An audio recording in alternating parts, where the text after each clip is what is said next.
This is the beginning of a Cosmic Fire webinar commentary, B, on the Paths of Higher Evolution Compilation, page 151. On this, there are all these references from Initiation, Human and Solar, Cosmic Fire, Rays and the Initiations, and so forth.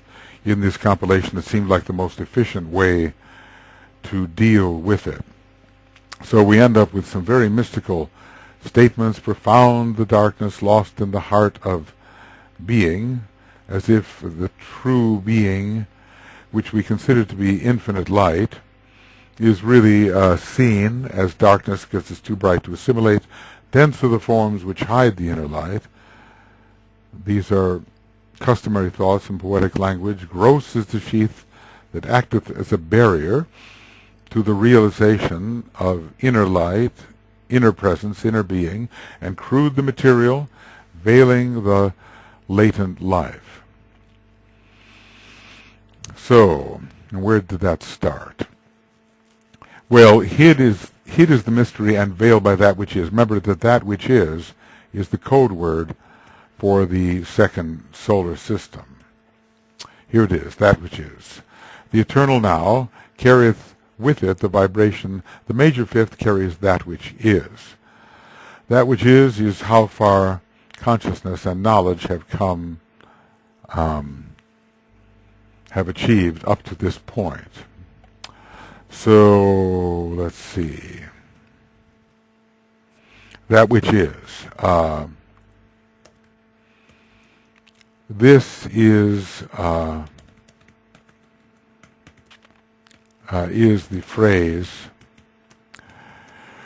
which speaks of the expression of the major fifth, how far consciousness and knowledge have come up to the present time.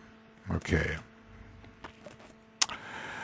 I'm trying not to get sleepy here. You know, this has been about 4 hours or more, you know, just since 1 o'clock. And doing my best. I never like to stop in the middle of an archaic stanza. It's just like death, you know. You come back and you wonder what you were talking about. So we're seeing a condition of life and consciousness veiled. And we are using darkness and light as metaphors for this process. Now, we learn something, that the major fifth includes the minor third, okay, if we are dealing with a chord. Well, let's start again, you know, from the point C, which in modern Western music seems to be the starting point. So, da-dee-dee. The third is somehow included. The vibration of the third is 5 to 4. 5 to 4 or 6 to 5 when compared with the bass note, fundamental note. The major third is 5 to 4, and the minor third is 6 to 5. It has a lower ratio compared to the fundamental note, but notice what we've got here is the minor third. So somehow the double major marks the point attained. Well, let's see. This is like saying the past, which is related to the previous solar system, is contained in the permanent atoms, and this past is not yet entirely redeemed. I suppose we might say that the redemption of the minor third comes in its sounding as a major third. Dee-dum, dee-da-dee, dum, dee-dum. See what I mean? That minor third of backward-looking sadness nostalgically towards the conditions of matter which were, I turn me on my forward way and vision once again the long-held joys of earth and flesh and kin. The minor third is earth and flesh and kin. The major third is forward-looking to buddhi. Now, I'm not sure what the double major means, because when you look at the interval from dee da dee da dee da da dum dee dum was flattening a bit, bum bum dee dee da. The interval by which you reach to the perfect fifth from the major third is a minor third. It's not a major third. So first comes dee dee, major third, minor third, dee dee da da. See what I mean? If we start there at the major third on the note E and go to G, which is the perfect fifth, we've got ourselves a minor. So I'm not exactly sure what the double major means. Double major. I can understand how unless he's considering both, if we look at the major third and its relation to the perfect fifth, we indeed do have the highest attainment to the point, and it is not backward looking. But as far as the double major goes, that is difficult to say unless, I can also see da da dee da da. It's so interesting when you look at the first triad, that the minor triad consists of a minor third and a major third, and the major triad consists of a major third and a minor third. You add that minor third on top of the major third, and you get the major triad. You add a major third on top of a minor third, and you get a minor triad. And these all have to do with now and then. The major fifth includes the minor third. Vibrationally, well, what is the ratio of 6 to 5 when we consider 3 to 2? It's certainly not the same. 2 times 6 to 5 is 12 fifths, and 12 fifths is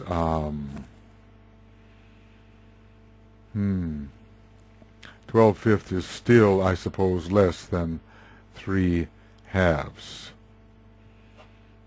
Let's see if is that so? Or if I'm doubling the major, doubling the minor, what do I have? I have 12 fifths, and we have 2 into that, which goes 2 and 2 fifths. Well, no, I cannot just rise by minor thirds by doubling that minor third frequency. It has to be done in a different way. But the double major, in any case, well, I'm satisfied. I don't know what the double major is right now. I'll have to talk to someone who is musicological and esoteric at the same time. But at least the major third marks a higher point of attainment than the minor third. And if the double major, the double major is something about the sounding of the major triad, I think, and maybe of the entire fourfold chord, but I think that comes later because we have to add the monad at the very top. So for the moment I'm going to pass by a more exact meaning of the double major, We know the point attained has much to do with the present solar system and with the fifth sounding. But there's no such thing as a major fifth. I could say the major third and the major fifth. There's a major third and a perfect fifth. So the double major, there is no major fifth, only a perfect fifth. So I'm saying that the major third and the perfect fifth mark the point attained in a spiritual sense. Okay. When the major third is synchronized to the greater fifth, well, that seems to be what we are searching for. We seem to be searching for the major triad. We do seem to be searching for the major triad, which indicates the correct fusion of soul and personality in a being.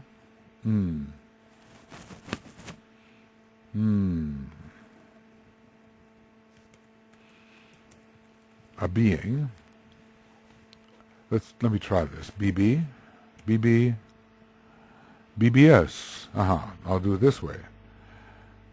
In a being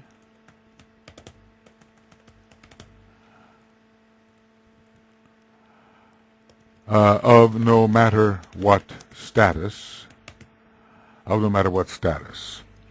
So when he says the double major, I'm inclined to think of it in terms of the major third synchronized with the greater fifth. So you always have to tune the third. You have to tune the third. You have a fifth, like this. 1, 2, 3, 4, 5, da, dee. That's the fifth. But see, I could make horrible little notes in between. Here's the thirds. Dee, dee, dee, dee, dee, dee. Now that's what you want. Dee, dee, dee, dee, dee. You want the major triad with a major third. But you can tune the minor, and it's not quite the major third. Dee, dee. See, it's off. It's vibrationally off. You're not going to dee dee dee dee dee dee dee. It won't be correct. So we have to tune up the transition from the minor third to the major third. Okay, so we have to well tune the transition from the minor third to the major third. And in the interim, there are dissonances. I'd say that the individual, and whatever the being may be, is torn when it's a deity. He's definitely backward looking to the things he once embraced before and thought they were all of life. But we're forward looking, okay, toward Buddhi and the soul. But in between, I've tried to sing kind of a quarter tone note.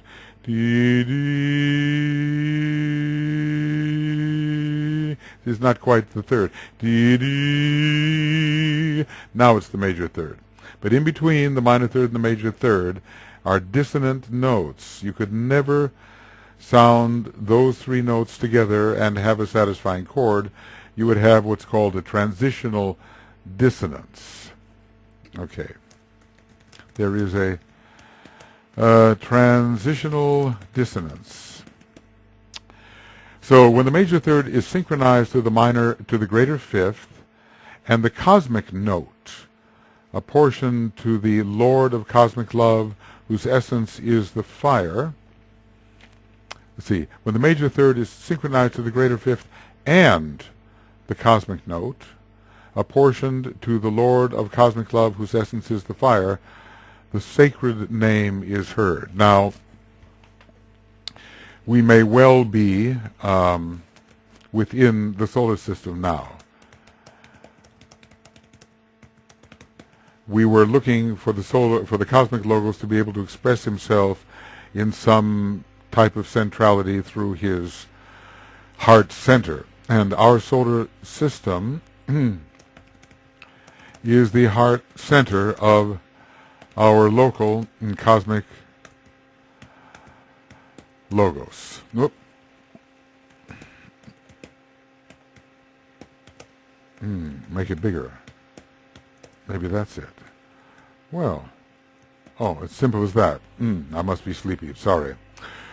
And the cosmic note is is synchronized to the greater fifth and the cosmic note. Does that mean to the greater fifth and to the cosmic note, or to the greater fifth and the cosmic note apportioned to the Lord of cosmic love, or is apportioned to the Lord of cosmic love, whose essence is the fire, then the sacred name is heard. I think what this is all about, there must be a sounding of the greater octave. So we got dee-dee-dee. I'm always flatting a bit here, but ya-dee-dee-dum. Now, the cosmic note apportioned to the Lord of cosmic love, whose essence is the fire. Now, what is that cosmic note? So, is that cosmic note a G, not an F, because F was the note of the previous solar system. G, I believe, is the note of this solar system. Sometimes we're told that the G is connected with the seventh ray, and there's something to it if you start on the note A, but, you know, we have a sequence here of three systems, and as I've told in my classes, dum-dee-dum-dum-da-dum, third solar system, second solar system, final solar system. So let's put it like this. Previous solar system, present solar system, the solar system to come, all the solar system to come, dee-dum-pum. So when the monad will be sounding.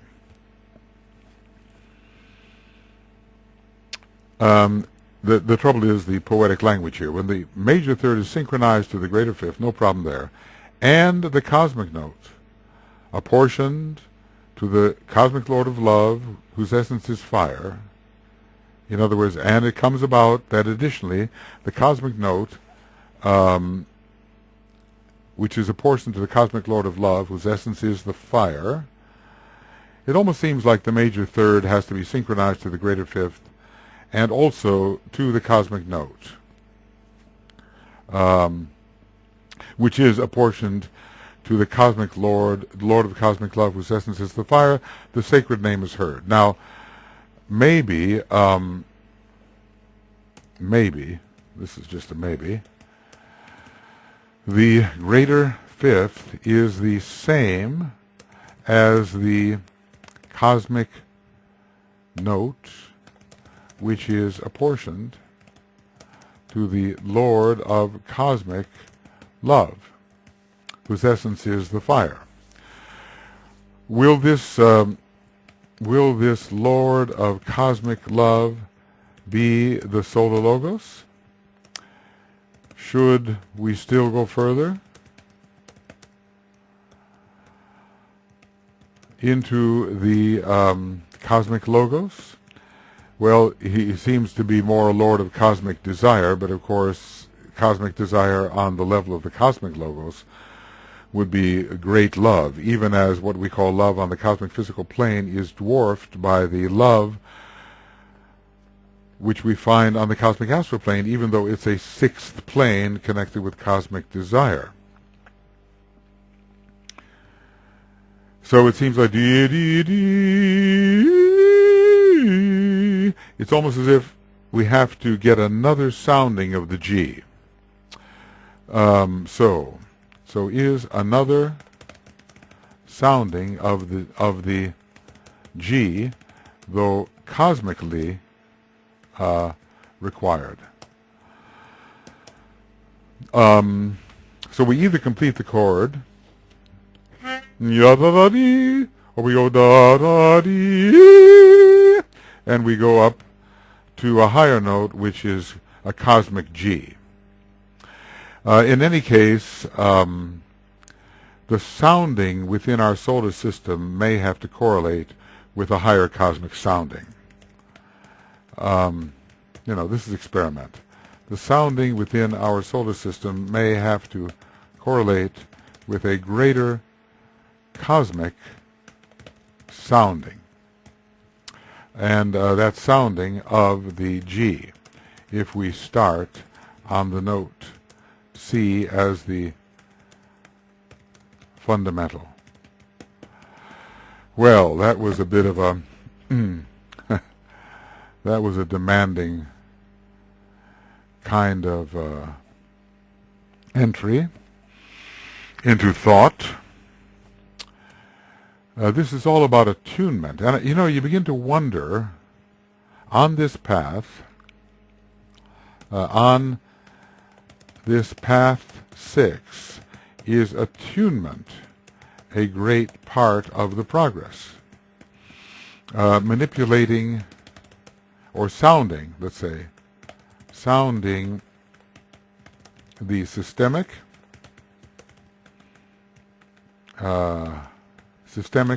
and cosmic notes, or sounding the adept's notes in harmony with the systemic and cosmic notes. You begin to wonder if that's not how some of the progress is made. The cosmic second approaches to the denser and the greater. He merges and he blends, and all is lost in dissonance adjusted. I'm glad he didn't say all is lost in dissonance, but it's a great harmony. Dissonance adjusted. This indicates a great harmony. The spheres respond, the now becomes the past and blends within the time to be, so this is the expansion of the now into the eternal now. The essence and the life, the point within the circle, the eternal ring past not, become as one. And all is peace for eons. We are indicating here an absorption and a pralaya. Time ends, space disperses into into what? Into what we might call non-extension. Naught is, darkness reigns and silence on the waters, but the waters do remain, it appears.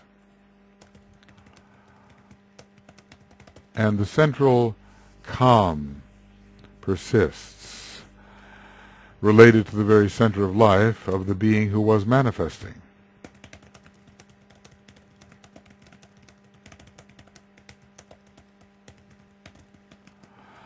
But now the very beginning, what is this cosmic second? Approaches to the denser and the greater. It's a climactic moment. A climactic moment.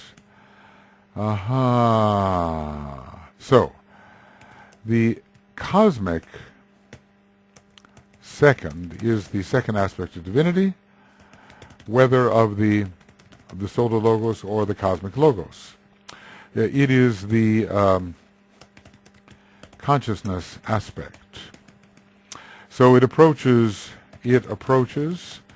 to the third aspect of divinity, or the personality aspect, and to the Father aspect, which is the greater. So it approaches to the third aspect of divinity, or the personality aspect, called here the denser, and to the Father aspect, called here the greater. He, and this is the Son. This is the Son, as it were. Or the one who represents the Father in the Mother. He merges and he blends, and all is lost in dissonance adjusted. There was much dissonance, but now it's a great harmony. The spheres respond. These spheres can be planetary. It all depends on the cosmic context. I mean, we could be talking about the universal pralaya here, or we can be talking about a solar systemic pralaya or a cosmic logoic pralaya. But, this is pretty much about the path that the logos is on. How is it described? The path of the solar logoi, or the path on which our logos is. So this has to apply not just to solar logoi who are treading it, but to lesser beings who are treading this path. But we're talking very much about what the solar logos and cosmic logos do. So we are talking much about what the solar logos and the cosmic logos do. So much depends on how we interpret the term cosmic, because the term cosmic can relate to a solar logos.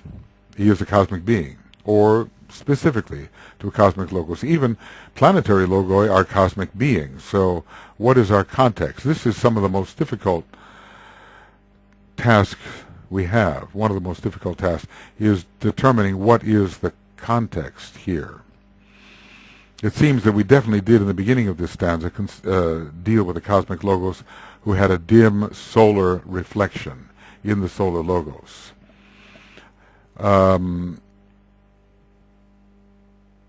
Okay, the spheres respond, and now the past blends with the time to be. This is the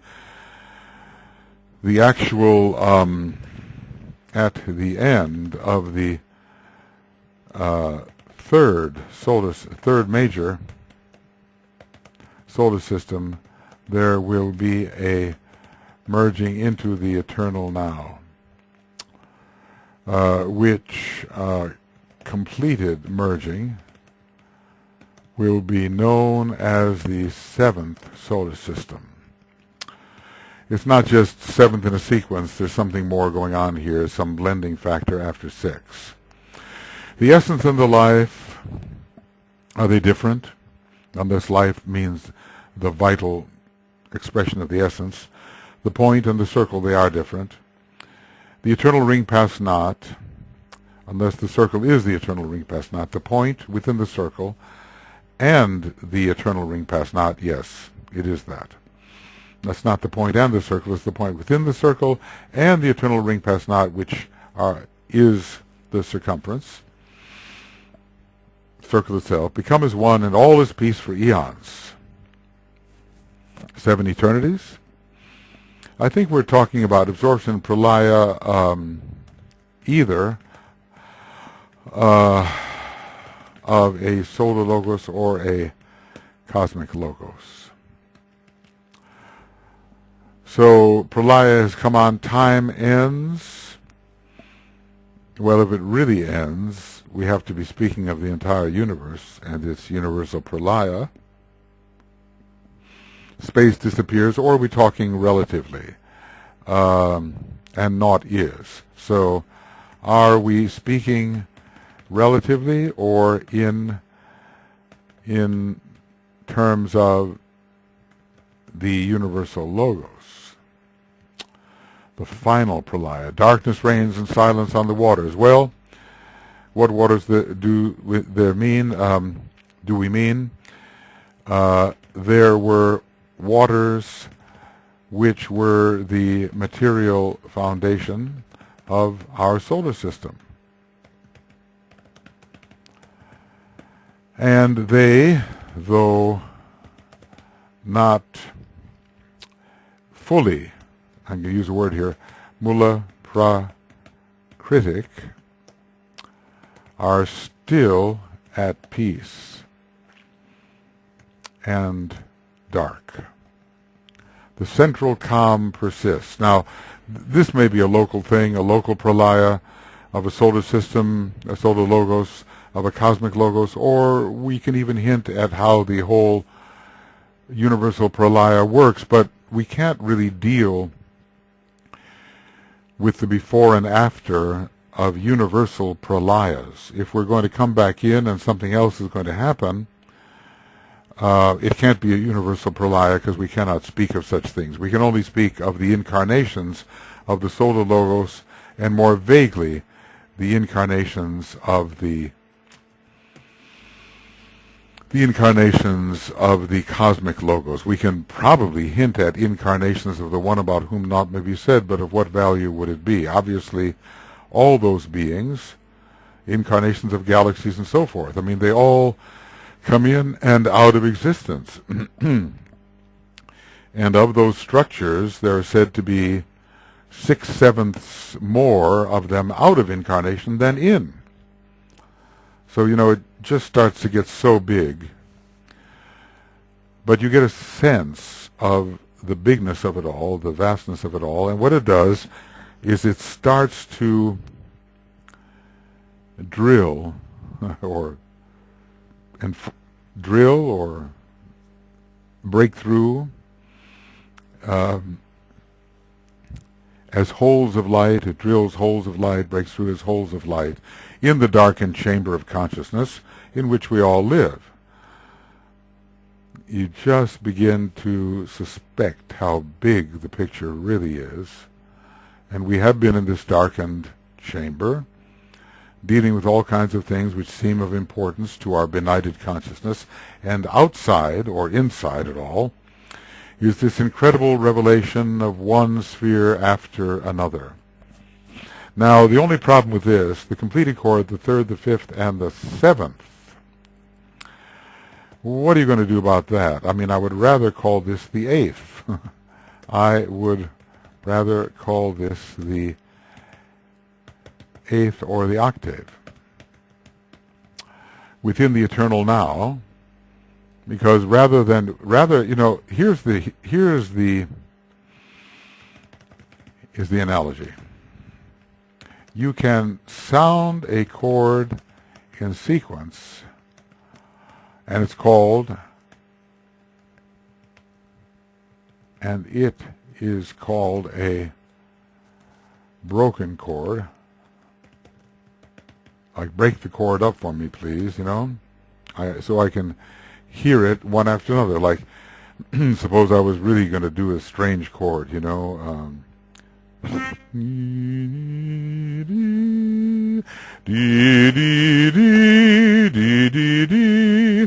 Well, I could sound all that together, but people might not be able to hear the notes. You have to break the chord up, so every singer knows what note to sing on. Well, this is often done. Time is like a broken chord. So time is like a broken chord, and simultaneity, similarly, SMLT. Oh, come on, I just saw that, didn't I? Oh, simultaneity. No, I didn't see that one. I saw SMLT,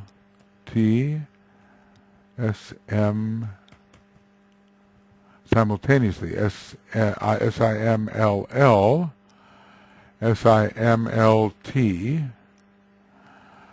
SIMLT, simultaneous, SIMUL, SIMLT.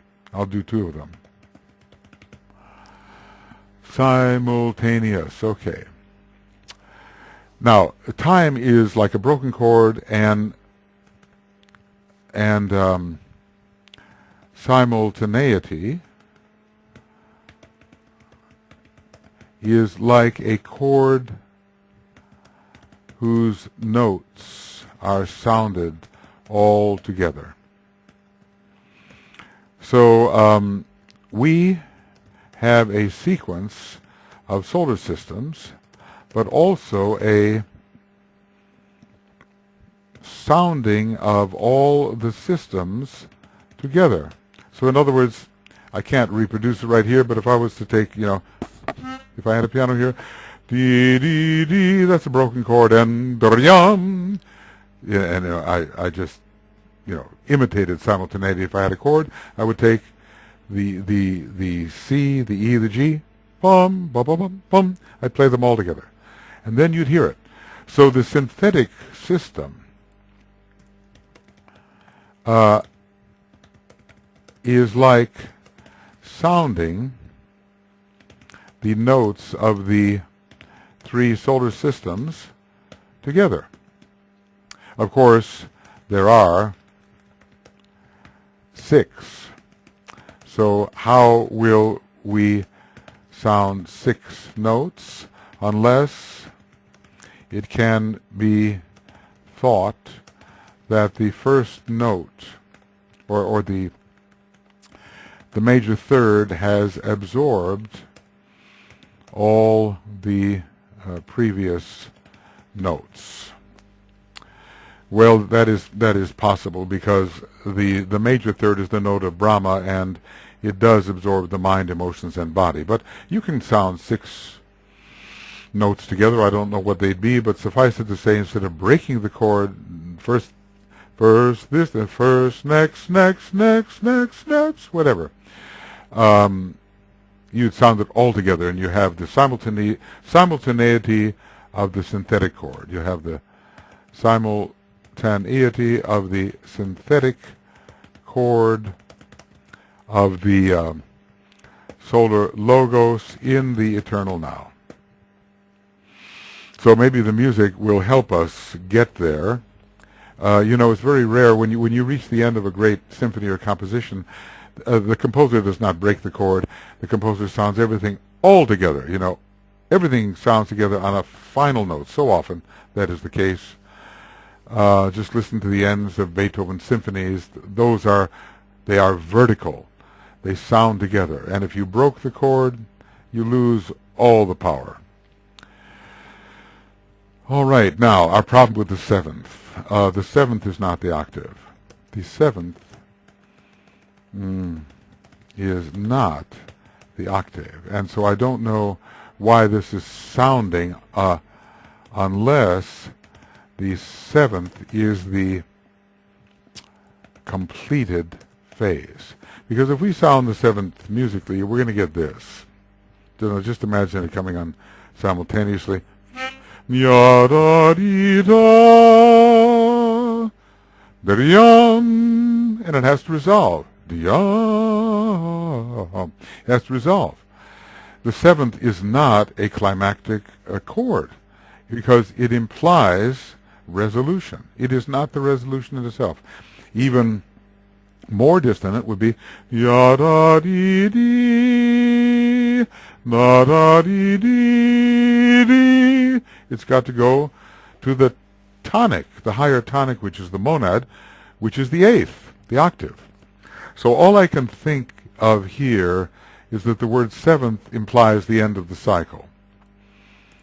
The 7th implies the end of the cycle and synthesis. And the 7th system is the synthetic system. And in it all sounds simultaneously, in harmony, in the eternal now. And I think the musical analogies really help us. So when we look here at the statement, the completed chord, the third, the 5th, the 7th, should be the first, the fundamental, the 3rd, the 5th, and the 8th. That's the completed chord. So the seventh it cannot indicate completion. Ya-da-dee-dee, da-da-dee-dee. It cannot. So maybe it means something else. Maybe it means that we've reached the synthetic seventh phase in which the perfect chord is sounding. So when dealing with the seventh,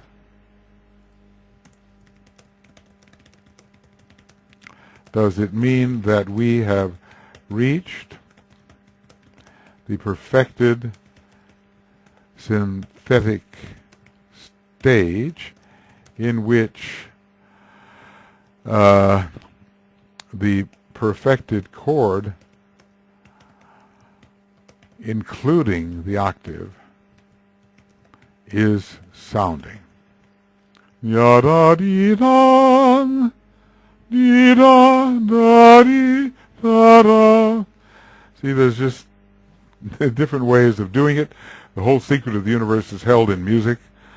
Pythagoras knew this.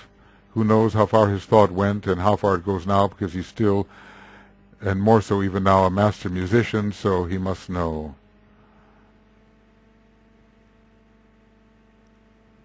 Yeah, he must know. Well, so those are the hints about brokenness and simultaneity, about sequence and synthesis. But the completed chord, the third, the first, the third, the fifth, and the octave, I want to say, but let's just say the first, third, and the fifth,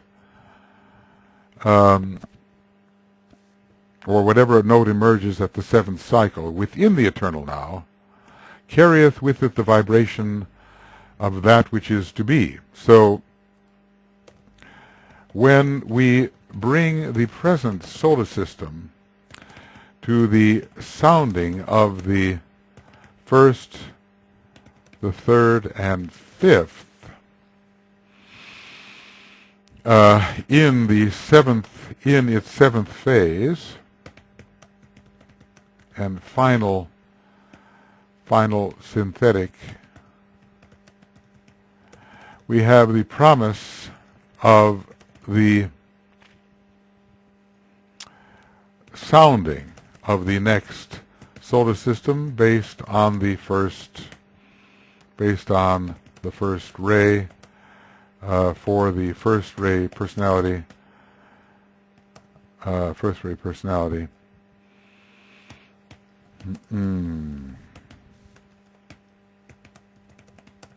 the solar logos in his next incarnation. Now, I don't know that for sure, but I would think that the soul will remain the same.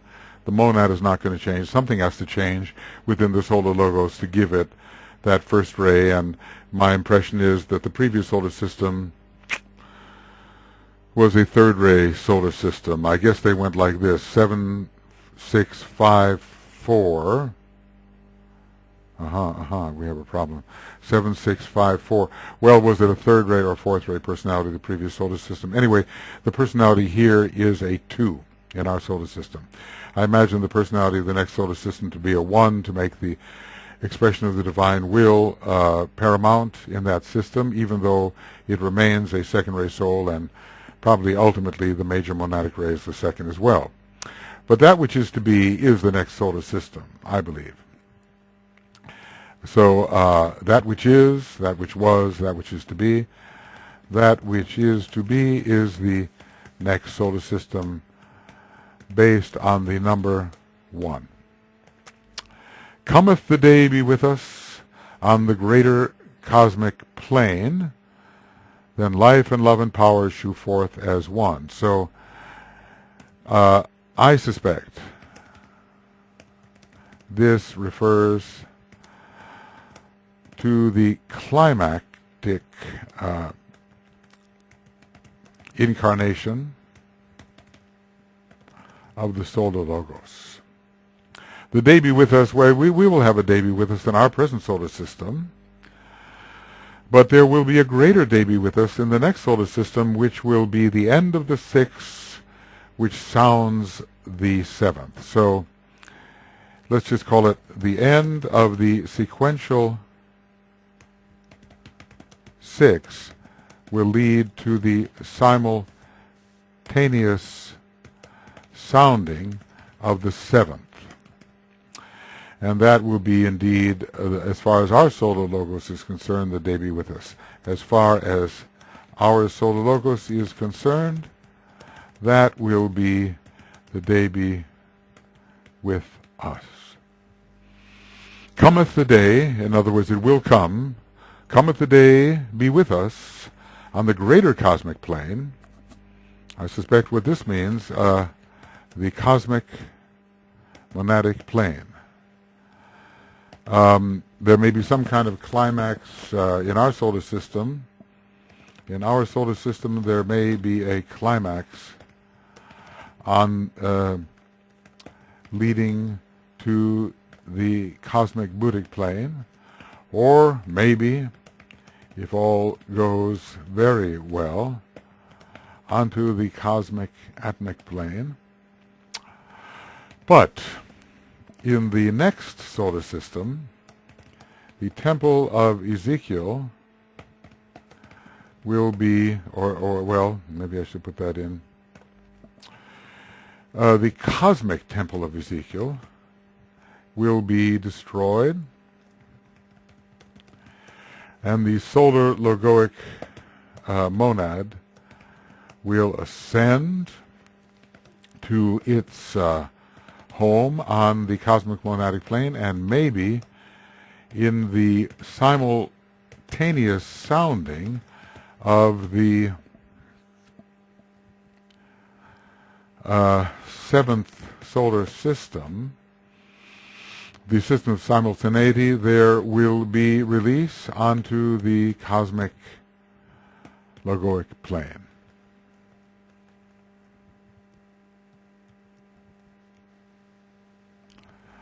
Then life and love and power shew forth as one. Well, okay, so let's just say, if power, too, is to show forth as one,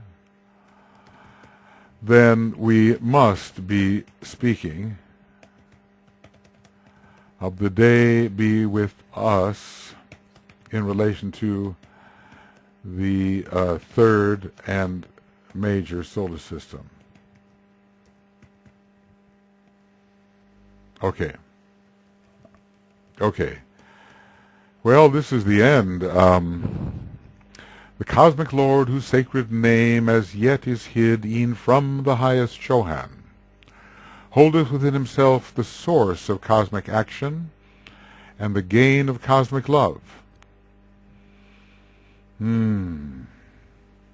Well, you know, again, I'm inclined to think of this as the cosmic logos, to think of this as our local cosmic logos, whose sacred name as yet is hid, e'en from the highest Chohan. And by Chohans, do we mean planetary logoi in our system? And of course, you know, we can make a solar systemic interpretation of this. We could.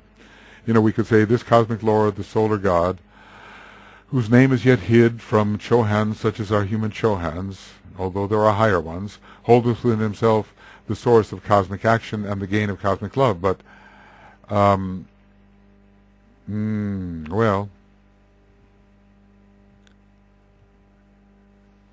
well, okay, it could go either way. It could go either way. Could go either way. The cosmic Lord, whose sacred name as yet is hid. Now, let's interpret this solar logoically at first. The cosmic Lord, whose sacred name as yet is hid, e'en from the highest Chohan in our solar system, holdeth within himself the source of cosmic action and the gain of cosmic love. Well, from this point of view, our solar logos has had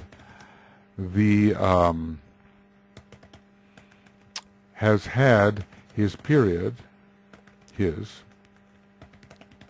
of cosmic action in the last solar system, and now is gaining and will have gained cosmic love. Okay, no problem there.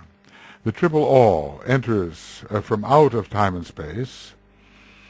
The triple all enters from out of time and space into the center of prolaic peace.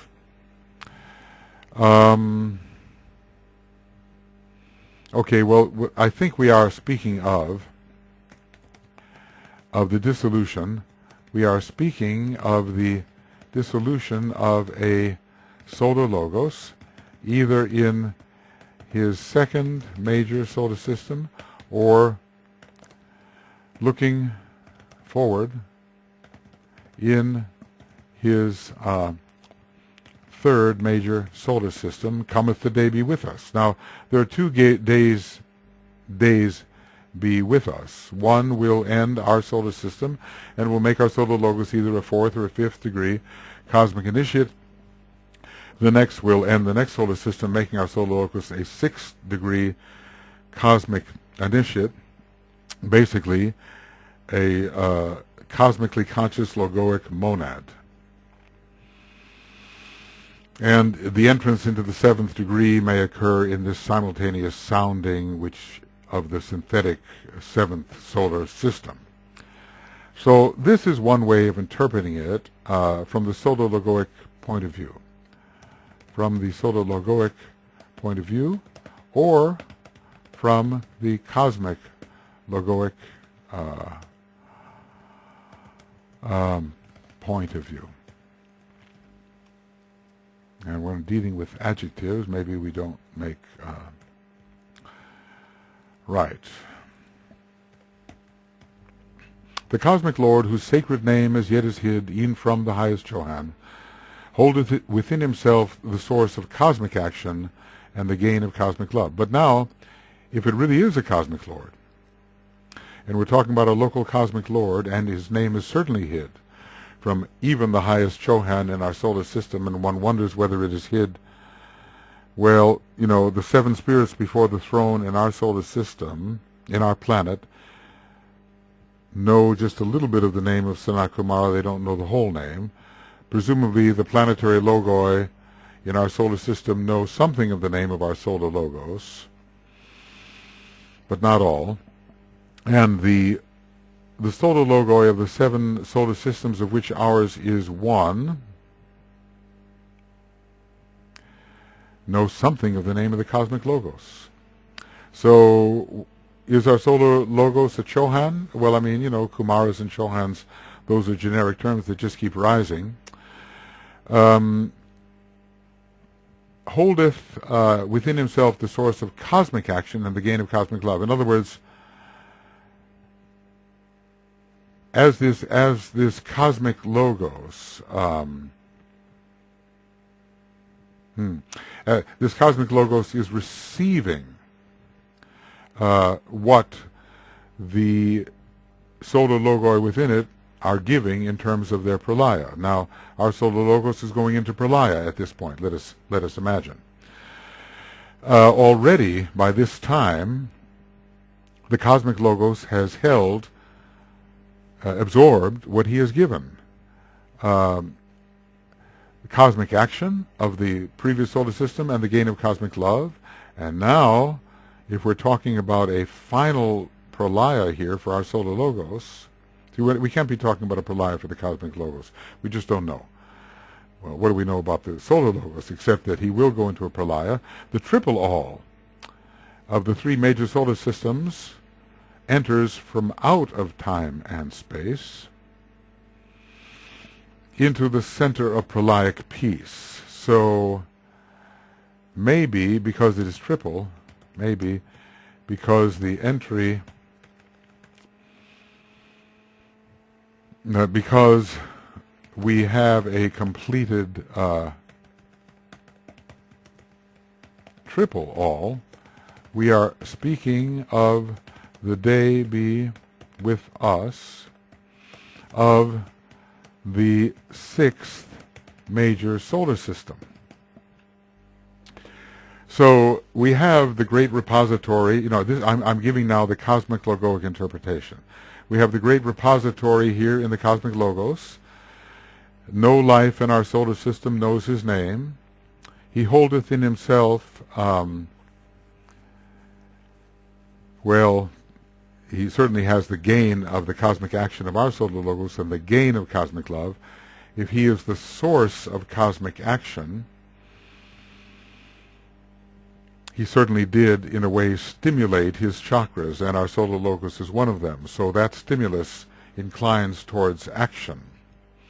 That's one way to look at it. Holdeth it within himself the source of cosmic action and the gain of cosmic love by the time the third pralaya is reached, the third major pralaya. Cosmic action has come through the previous solar system. Cosmic love is coming through this solar system. But by the time we reach this cometh the big day be with us, it's already occurred. Our present secondary solar system is gone, and now the third solar system is coming into, has completed as well, and so we have a triple all. The triple all, because all three major solar systems are complete, enters from out of time and space altogether into the center of pralaic peace. And this will be a longer pralaya, much longer pralaya, because the solar logos will have completed his incarnational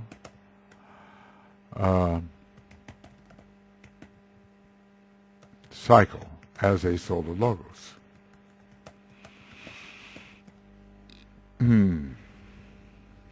Well, our solar logos could go on and be an initiate of still higher degrees, but at least the 6th degree, and I have this feeling about his 7th degree-ness in the simultaneous system. Let's just, the 7th system is a simultaneous system with all systemic notes sounding as one chord in the eternal now. All right.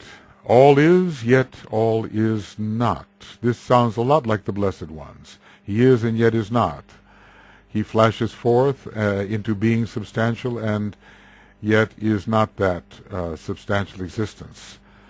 All is, yet is not. The wheels turn not. The fires burn not. The veils of color dissipate. Color turns into light. Light turns into darkness. The three retire within the point of peace. The three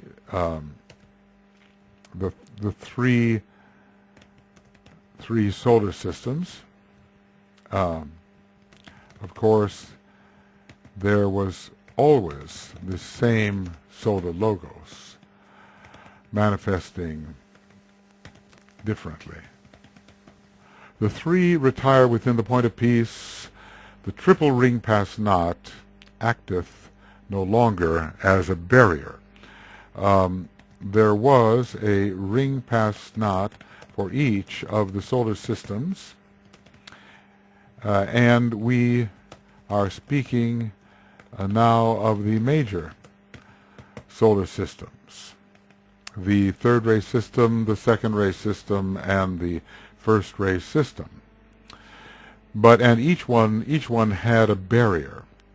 But now all barriers are down as a higher correspondence to Neptune dissolves them and allows a merging into one demonstration and a merging of all qualities and activities into one expression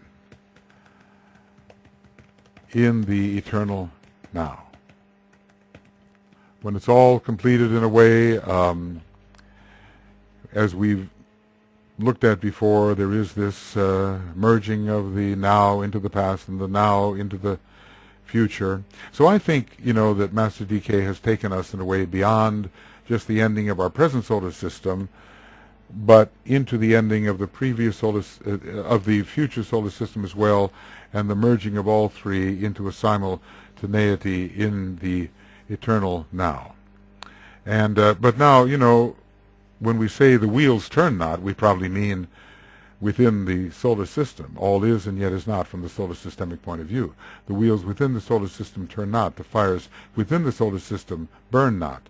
The veils of color are no longer present, and the three retire within the point of peace. Are they three logoi? They're all the same logos, but there are three demonstrations. Or we could be, talking about the great trinities resolving into one.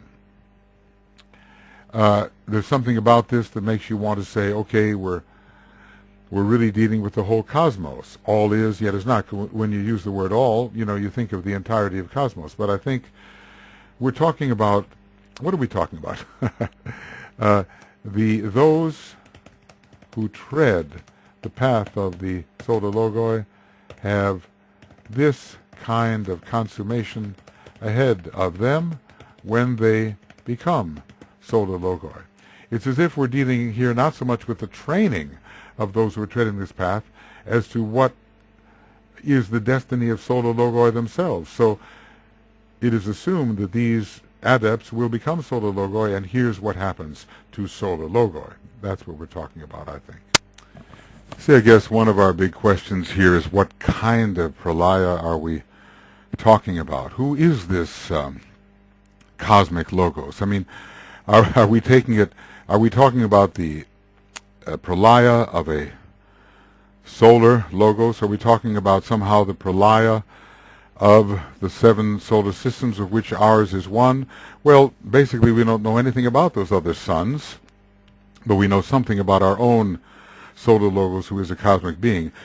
It's even hinting in a way at the pralaya of the one about whom naught may be said, which is our local super-constellational logos. And, if we carry this far as we do in the secret doctrine, when things are said about the eternal parent and all that, we can't help but think of the entire universe. But obviously this is the path on which the solar logoi are treading. It goes to the cosmic Buddhic plane. It's it's not only those who are trying to become solar logoi, but the path that the solar logos is on. So that's why this archaic stanza goes so very far. It goes towards the climax. This archaic stanza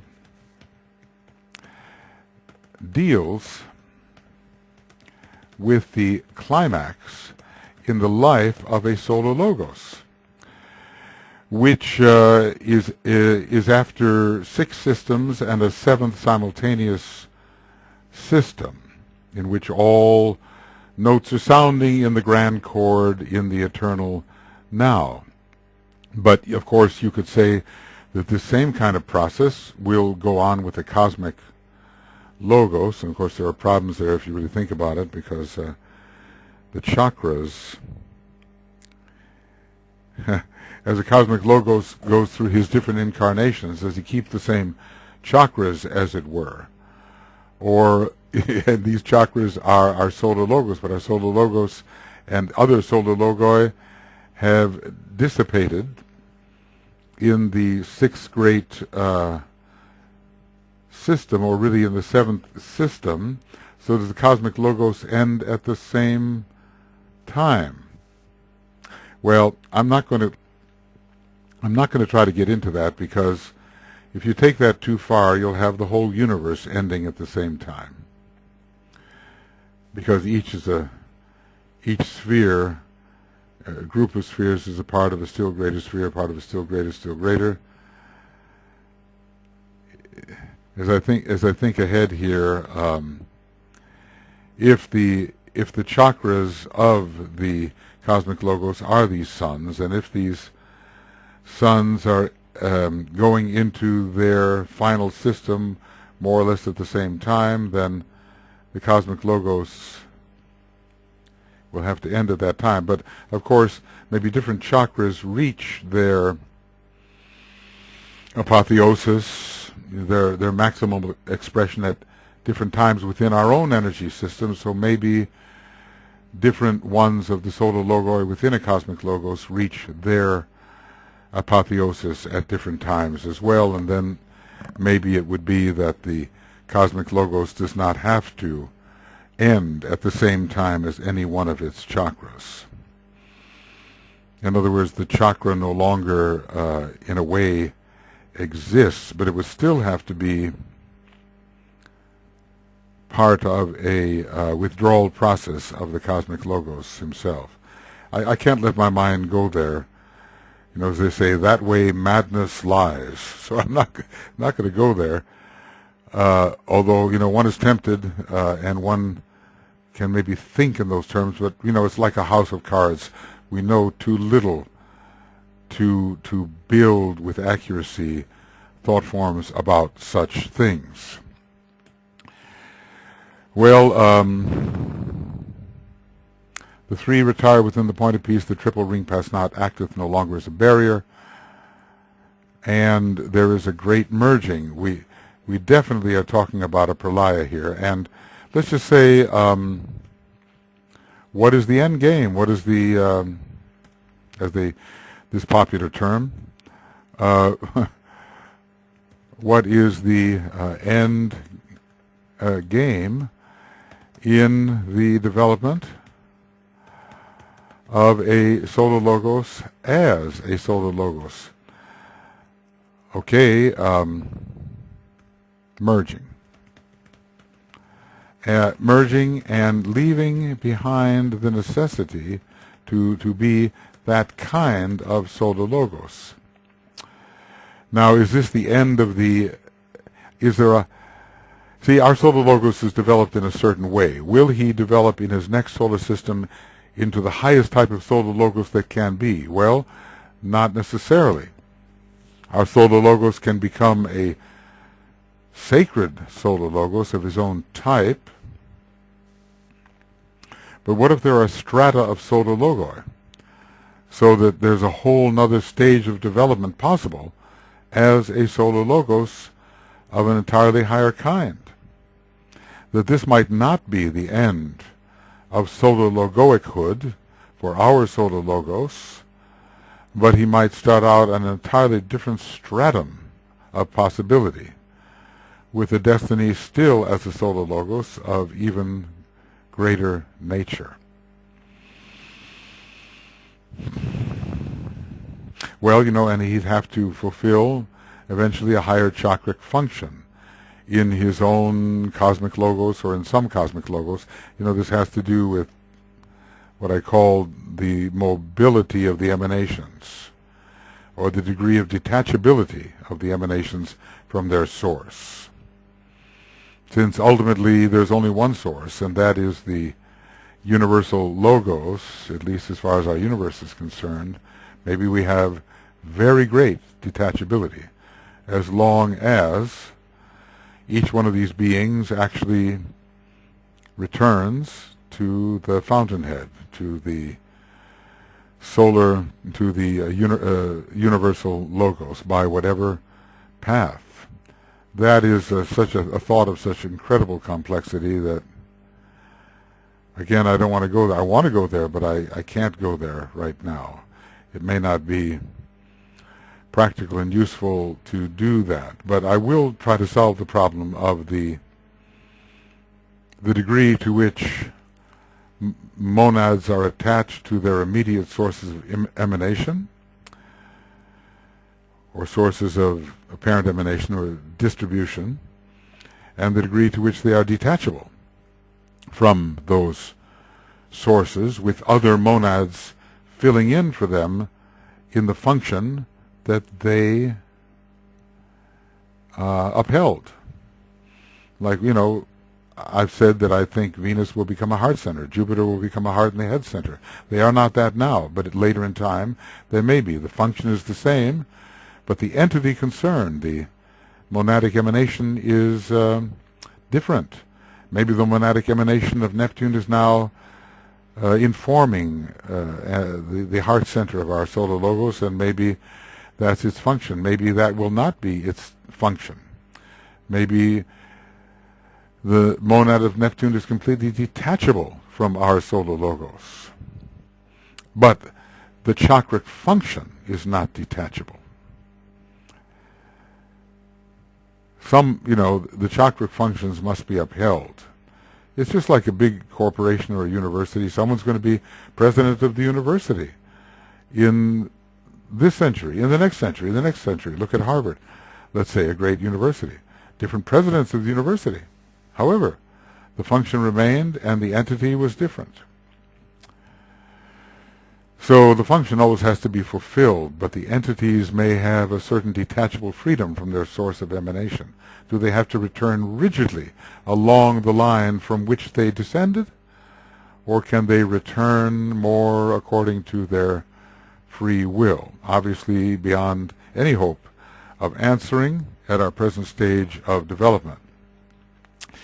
What I'm going to do now, I've given up all hope of doing the path of absolute sonship now. It's been all through the night here, and I don't think it would serve me or anyone to try to do that right now, because that's going to be the most abstract. And I keep on thinking, these archaic stanzas, they've been getting more and more difficult as we go. So what will this last one be? And then, of course, there have to be archaic stanzas about path number 8 and path number 9, but we have to leave those to the masters and to those adepts and chohans who can tread those paths. Right now, all we're trying to do is open up a greater vision of what's going on our planet and our solar system and our local cosmos. So we have the map. We're creating a vision of the map here if we possibly can. So the best thing to do now is turn to Treatise on Cosmic Fire, page 1200 and who knows what, 77. Let's do that. Okay, that's not too bad. We're getting close. And there it is.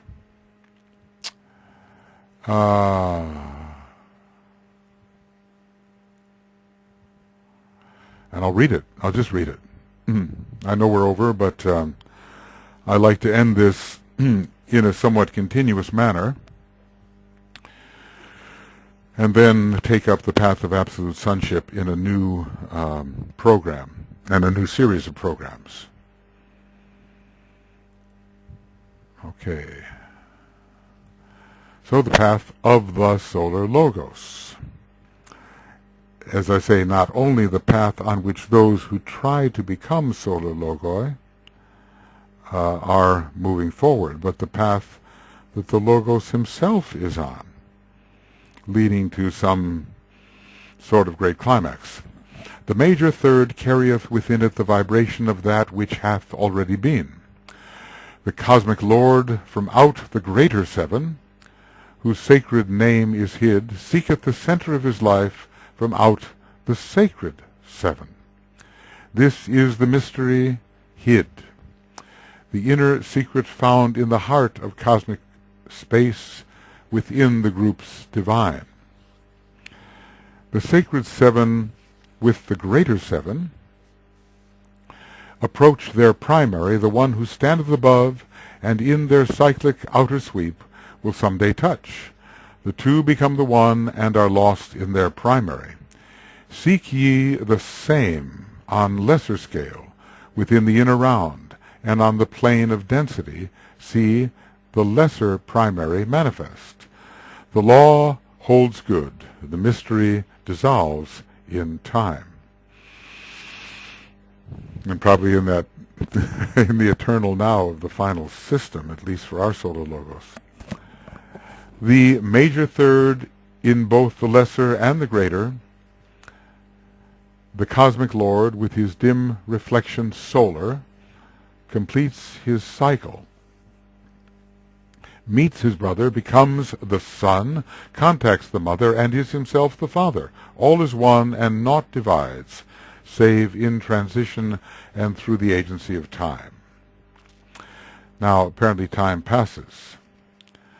The major fifth within the eternal now carrieth with it the vibration of that which is. It marks the point of cosmic knowledge that extendeth far ahead into the lengthening present. The cosmic Lord, whose sacred name holdeth for us the wisdom of the spheres, seeketh a form wherein to veil the essence, and through the progress of the eons to perfect the great triplicity. Hid is the mystery, and veiled by that which is. Deep is the essence, and sheathed by that which moves. Profound the darkness, lost in the heart of being.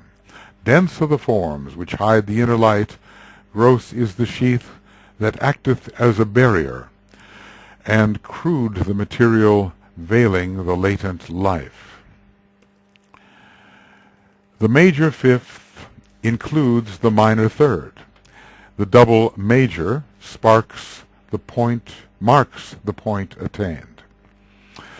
When the major third is synchronized to the greater fifth, and the cosmic note apportioned to the Lord of cosmic love, whose essence is the fire, the sacred name is heard.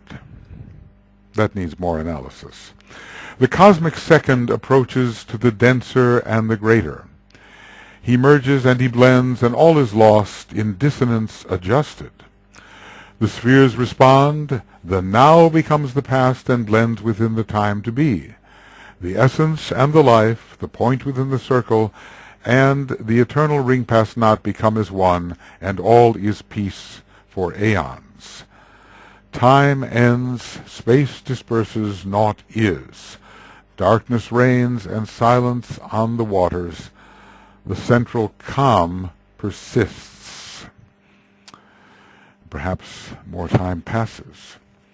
The completed chord, the third, the fifth, the seventh within the eternal now, the third, the fifth, and seventh within the eternal now, carrieth with it the vibration of that which is to be.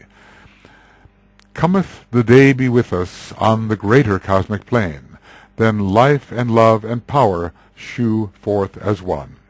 The cosmic Lord, whose sacred name as yet is hid, e'en from the highest Chohan, holdeth within himself the source of cosmic action and the gain of cosmic love. The triple all enters from out of time and space into the center of prolaic peace. All is, yet all is not. The wheel turns not, the fires burn not, the veils of color dissipate, the three retire within the point of peace.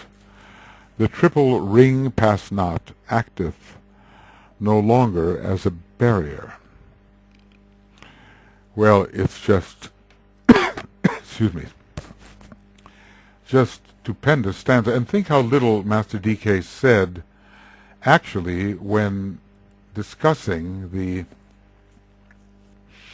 the stanza per se. Not the stanza, but, he gave us some hints about this path. But he even repeated what he said in Initiation Human and Solar, and gave us no more in A Treatise on Cosmic Fire. Later, he gave more in the Rays and the Initiations, but much of what he gave about the development of cosmic vision and so forth did not touch on what is here expressed. Well, I saw things as I went, It started out with the Cosmic Lord, and it ended with the Cosmic Lord. And I think, there is a resolution of our 7 solar systems into the great being that holds it as a chakra at this time. All is and yet is not. It reminds one very much of the page 285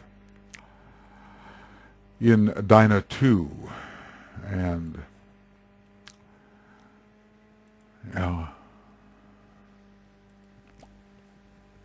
so 285. And here it is. Existence disappears, yet all for A remains, untouched, immutably the same. God is. All is, and yet is not. This is in the pralaya. Existence is, and all is, and yet is not. God is, the Lord for A stands firm. Being exists alone, naught else is. No matter what comes out of being, when being descends to manifest, still all returns to being, and all is untouched, immutably the same as it ever was. This, of course, is the great mystery of the none, the one, and the many. The none in the sense that it's pure infinitessence, the purest essence. I am tempted, I am tempted here to look back a little bit. Certain things came to me as I read it through again. Certain beautiful ideas. The now becomes the past and blends within the time to be. This is the emergence of the great eternal now. We're going into the pralaya of all systems. It's not yet, as I tried to explain, the pralaya of the cosmic logos, but it's certainly the pralaya of our solar logos. We do face a pralaya immediately, well, not immediately ahead, but with this solar system, but not yet. The greater pralaya, the next solar system, has to to express itself. So, the solar logoi will go through all of this. They will go through a sixness, which is a sevenness. The major fifth within the eternal now carrieth with it the vibration of that which is. Okay, so there's that which was, there's that which is, and there's that which will be. These are the three aspects of divinity, and we are presently, certainly, in that which is. We're in the system of the major fifth. And if triplicity is perfected, it seems somehow to have passed, but the triplicity has not passed, and all of the possible embodiment of the different aspects is waiting to sound together as a triangle, as a perfect chord in the seventh system.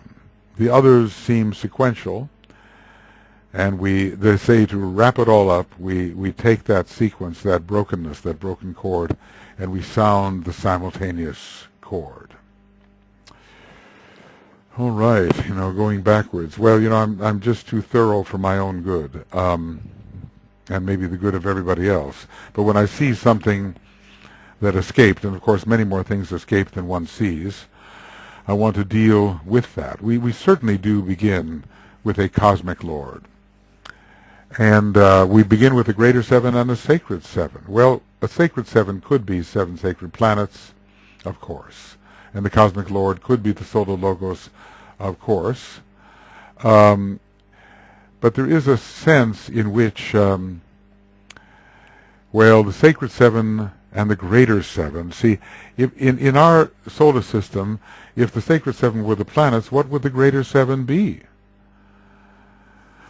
There's no room for a greater seven in our solar system. The sacred seven are precisely, in a way, they're the seven spirits before the throne. The greater seven, it's obscure. I mean, we could say they are, solar Kumaras, and the one who standeth above could be the solar logos, and that would be, a 15 working in our solar system alone. But I somehow think the cosmic Lord from out the greater seven, whose sacred name is hid, seeketh the center of his life from out the sacred seven. This is mystery hid, the inner secret found in the heart of cosmic space within the groups divine. What is that heart? Is it the heart of the one about whom naught may be said? Is that heart Orion, or the extension of the super constellation Logos who works through Orion, or is that heart the soul of that great being we call the one about whom naught may be said? The sacred seven with the greater seven approach their primary. I just want to interpret that. I think I can legitimately interpret that as the sacred seven, as the seven solar logoi, the greater seven as the seven constellational logoi, which are chakras and the one about whom not be said, and the primary, the one about whom not may be said. Of course, you can lower it and say the sacred seven are the seven sacred planets. Of course, there's many sets of seven sacred planets, and the greater seven are the seven solar logoi, and their primary could be the cosmic logos. We've lowered it by one step. But the one who standeth alone and in their cycle outer sweep, and in their cyclic outer sweep will someday touch. Well, someday perhaps the planets will touch the cosmic logos, and someday everything, including the constellation logoi, will touch the one about whom naught may be said, or the super constellational logos. So we've been given a vast thing, and we have to try to understand this from the perspective of our own very limited lives. The major third in both the lesser and the greater. So whatever is the lesser, it could be man, it could be higher beings, whatever is lesser, whatever is greater, with his dim, the cosmic Lord, with his dim reflection solar. So it tells us, if the word solar here is not meant to be something like solar angel or the soul of man and so forth, given that we are on cosmic paths, we do have a dim reflection of the cosmic Lord in our solar logos and his solar system, and in the other gathered solar logoi. Completes his cycle, meets his brother, and so forth. All is one, not divides. So we can certainly understand that. Okay. Then we move on, and the major fifth is sounding out the knowledge and consciousness which now is. And the present seems to lengthen forward in the gathering of knowledge and consciousness. The cosmic lords, whose sacred name holdeth for us the wisdom of the spheres, not only all our planetary spheres, but the solar spheres that are engaged in our seven solar systems, of which ours is one, seeketh a form, and that's the point, a lower form with which to veil the essence, and through the progress of the eons to perfect the great triplicity, which lies at the heart of every being, a triple flame. Hid is the mystery and veiled by that which is the present. Deep is the essence and sheathed by that which moves. And what do we mean by essence? The monadic essence here, the lower hierarchies behind all that moves, or do we mean the very highest essence? Profound the darkness, lost in the heart of being, dense are the forms which hide the inner light, and we have a condition of opaqueness, a condition of opacity. Right. Now this major fifth includes the minor third. I think one of the best ways of tuning, if you're going to tune a third, tune it when the fifth is sounding. When the bass note and the fifth is sounding, you'll be able really to find the best frequency for your third. But let's just say that the soul aspect contains all of the personality experiences not especially oriented towards spirituality. It contains them all. The double major marks the point attained. Now, we have a major third below, and do we have a major third above? That is the question. When the major third is synchronized to the greater fifth, and the cosmic note, apportioned to the Lord of cosmic love, whose essence is fire, so the cosmic note has to be apportioned to the Lord of cosmic love, the great indigo note, the second ray note, and hypothesizing this as the G, even though its letter is number 7, I know that, and may connect with the seventh ray. So the soul consciousness contains all of those personality failures, and a double major marks the point attained. Well, the double major third, presumably.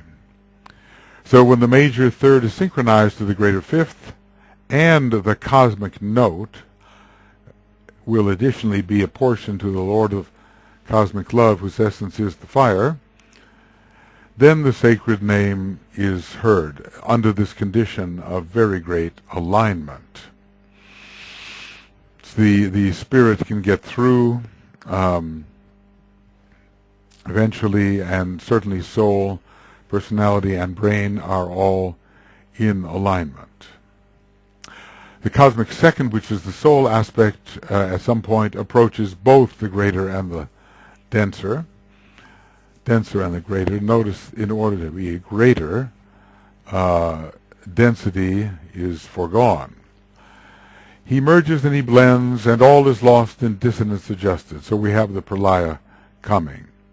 The spheres respond, the planetary spheres, and they're going to begin their process of absorption. The now becomes the past and blends within the time to be.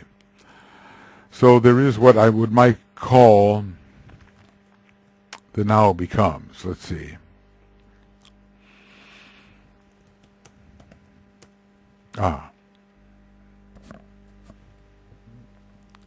Okay, let's see here. The now becomes. All right. The now becomes the past and blends with the time to be. And what have we here? This is an eternal nowing, if you will, and a preparation, I think, for solar systemic dissonance. Now, we could have here the second aspect of the one about whom naught may be said, and it entering into a great pralaya, because it's the cosmic second. But on the other hand, we're talking about cosmic soul, the cosmic soul of the planetary logos, and he approaches his agony nature of the lower 18 subplanes, and also his own solar angel and spiritual triad, and even eventually monad. All right.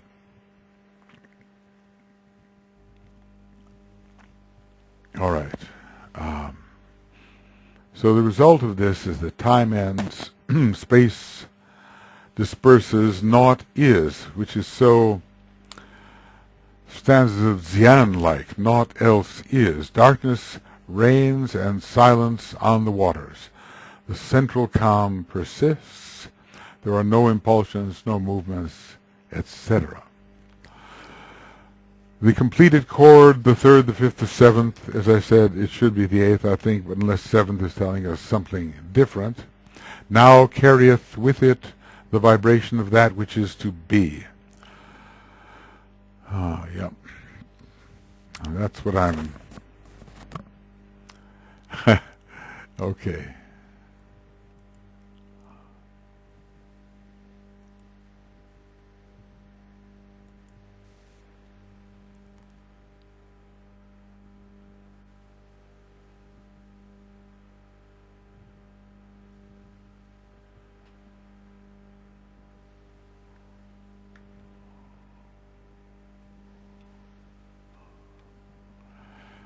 Okay.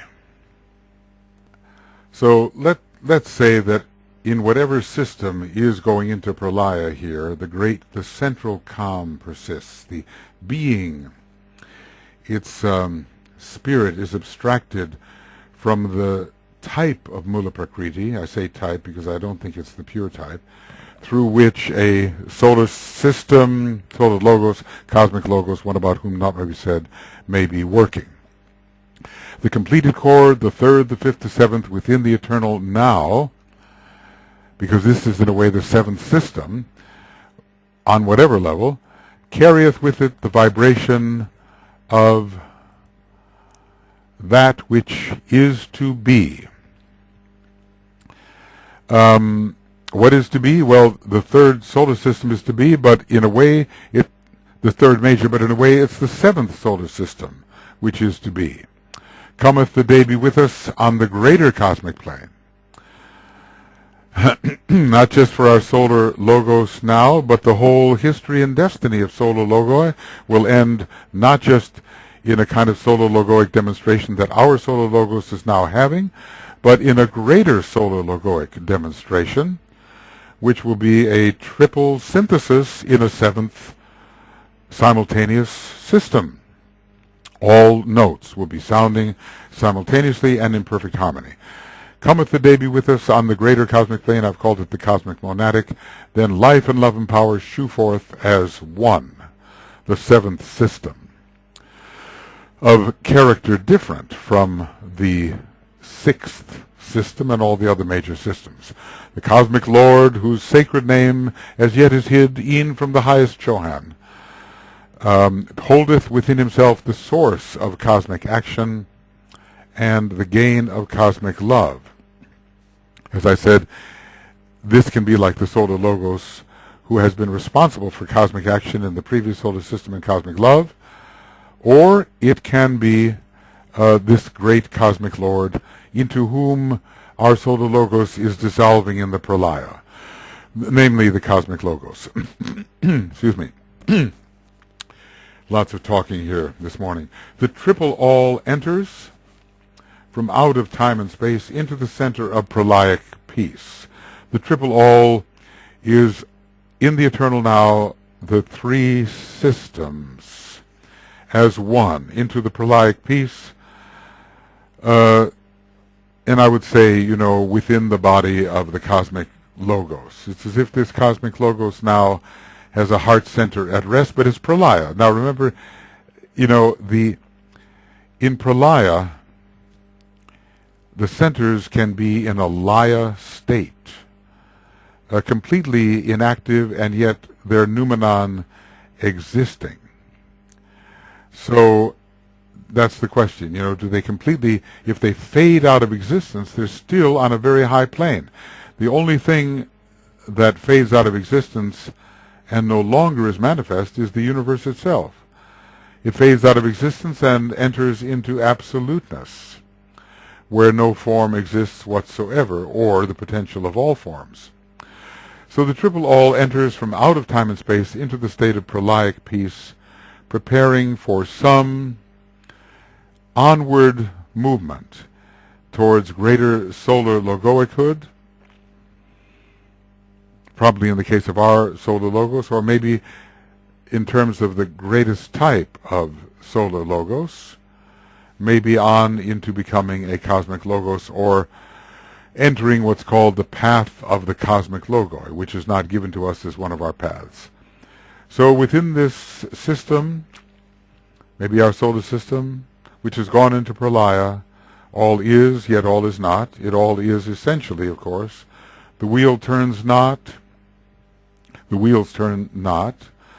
All the many, many beings that cycle in our system, they turn not. All the fires of our system burn not, and the veils which differentiate through color are dissipated and enter into light. The three retire within the point of peace.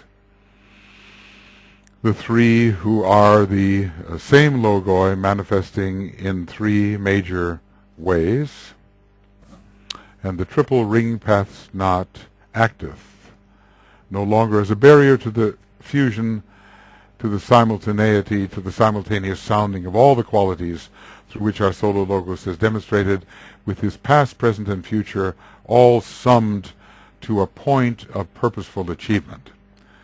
In other words, the archetype is fulfilled, the archetype that has always been is fulfilled in the eternal now, and the contribution of every temporal aspect is now approximating the archetype. So it has become, in a way, the archetype. The archetype is existing, is seen, is sounding. The beginning has become the end. Well, friends, I don't know whether to say that I'm 40 minutes over or to say that I'm 20 minutes under. This has been quite a trip, and, I almost obsessively I know I read this stanza, and then I took it apart and analyzed it again in summary with the thoughts that were in my mind. And of course, meanwhile, I'm afraid, if you found any unusual silences, it may just be because I fell asleep. If I fell asleep, I hope I contacted some higher inspiration for the second or two or three in which that occurred. Pushing on, pushing on. Well, the cosmic paths are amazing, and we, our destiny as monads is astonishing even in what has been given to us. We've been given the 7 or 9 cosmic paths, but they don't touch the galaxy. They don't touch the families of galaxies or superstructures beyond that. Our cosmic paths are antakaranas, which lead to destinations undreamt. And this has been going on forever. How many times have we trodden the cosmic paths? I mean, we are the entire universe. There's only one being. That, of course, we don't want that to be so trite and unrecognized, unrealized platitude, as the Tibetan has said. We are one being that has experienced in diversity, infinitudinous times,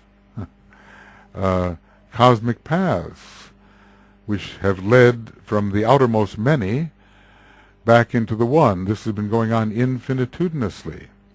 And here we are again re-experiencing what we have already done forever, although in a different cosmic kaleidoscopic context, if I can call it that, because every universe is different in that respect.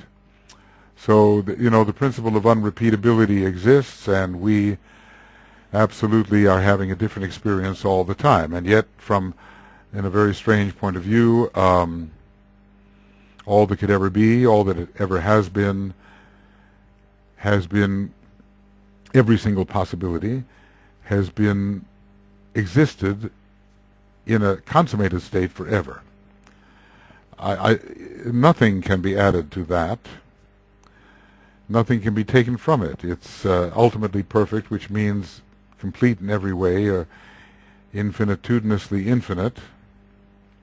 Every possibility has been thoroughly realized forever, and here we are in apparent time and space, re-realizing the possibilities that have already been realized, but even our re-realization is among the possibilities which have been forever infinitized, or raised to the ultimate, or maxed out, maxed in, raised to the ultimate possibility. So, these kind of cosmic thoughts that DK introduces in this most cosmic of all the sections of what he has written make one philosophically kind of go beyond and think whither it is all tending and trending. We may be taken to the heart of the Pleiades by these paths, and the 9 stars, major stars there, may await us, and extraordinary realizations may be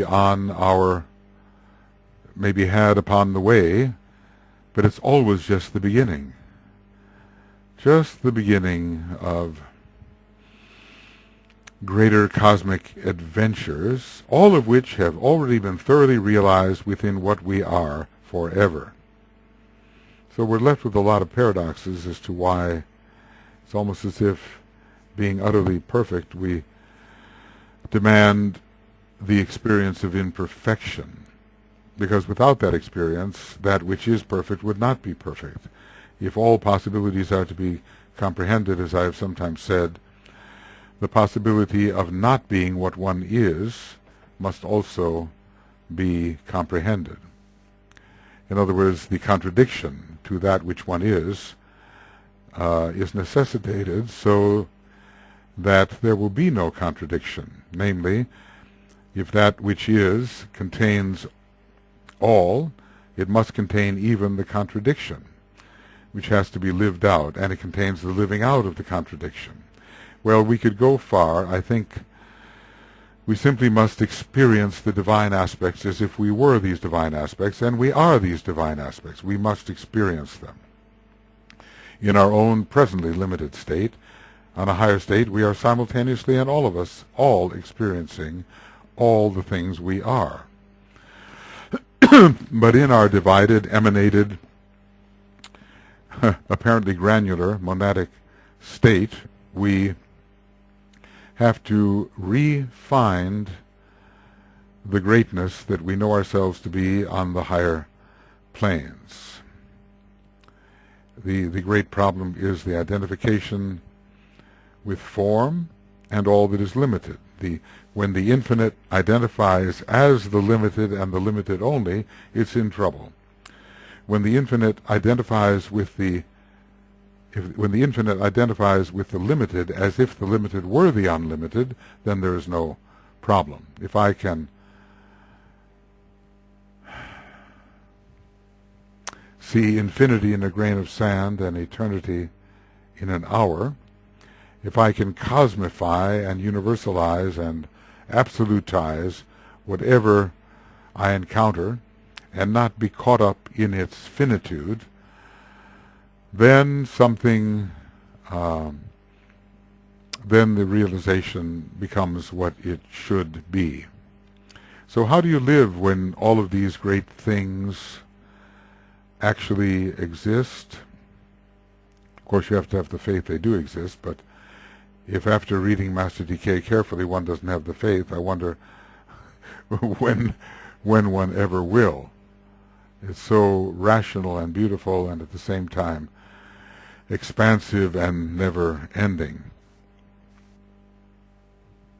Well, we have one more stanza to go, and a little bit more, and I just wonder whether what he says in Initiation Human and Solar won't be the same as what he says in A Treatise on Cosmic Fire as far as absolute sonship goes. He did do that with the path of the solar logoi. So we will see.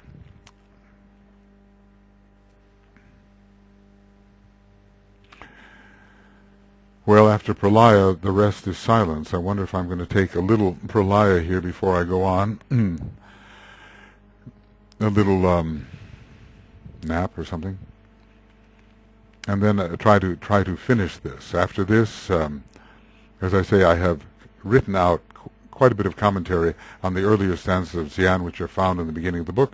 So that's fairly logical and laid out in some 200 and something pages, more or less, and I could just leave it at that, but think that I'm going to try to make some commentary upon it. We will see what the stamina allows.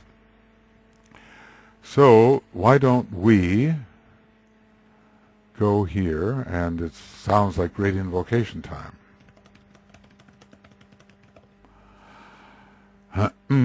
And this time I have the pitch pipe with me, so we'll sound on the note G about which we have been speaking so much.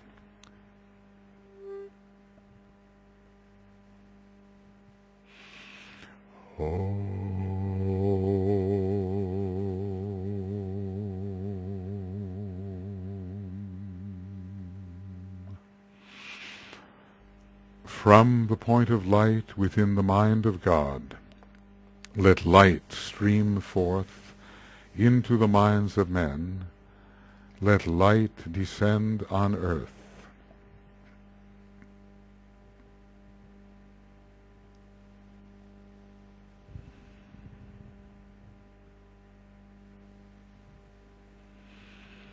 From the point of love within the heart of God, let love stream forth into the hearts of men, may Christ return to earth.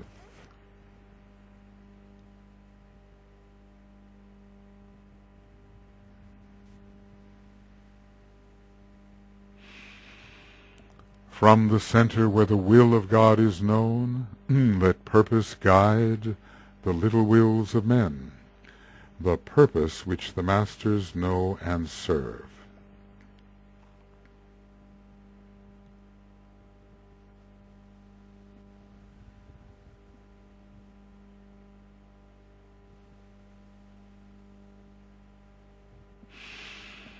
From the center which we call the race of men, let the plan of love and light work out, and may it seal the door where evil dwells.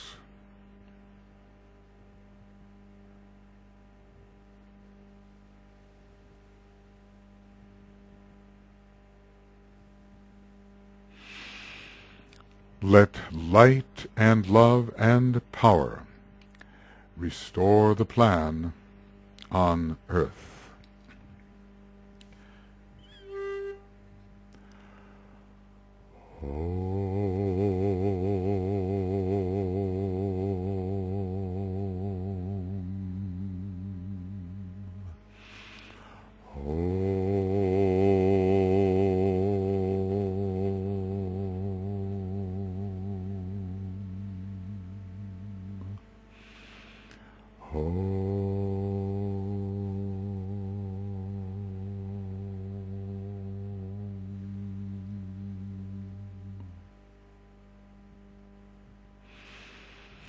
Okay, friends, well, that's 6/7 of the path. And now the absolute path, or shortly. I think what we'll do here is we'll say, okay, that this is the end, pretty much the end.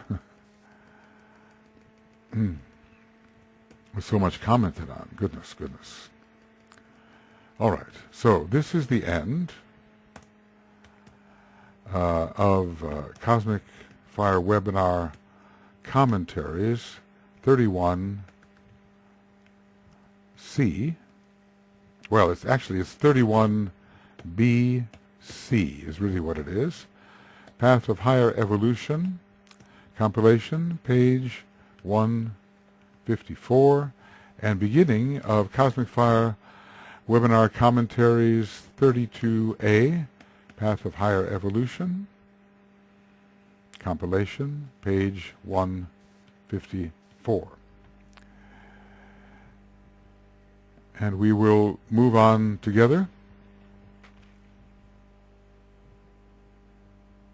into still greater mysteries. And it's my hope that by moving into these greater mysteries, even if speculatively, analogically, sometimes intuitively, that we will touch something that will come into our lives and make what's here and now make more sense, have its beauty revealed, have our inspiration and vitality augmented as never before, and make us truly cooperating members and agents and expressions of the spiritual hierarchy of our planet.